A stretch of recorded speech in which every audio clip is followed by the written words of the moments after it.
கதை முடிஞ்சு போச்சு. ஈசான மூலையில லேசான பள்ளி சத்தம் மாமன் பேர சொல்லி பேசுது.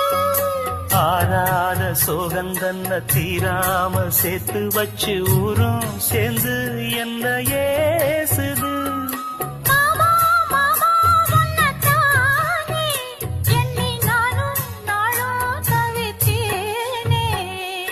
கூண்டுக்குள்ள என்ன வச்சு கூடி நின்ன ஊற விட்டு கூண்டுக்குள்ள போனதென்ன கோலக்கிளியே.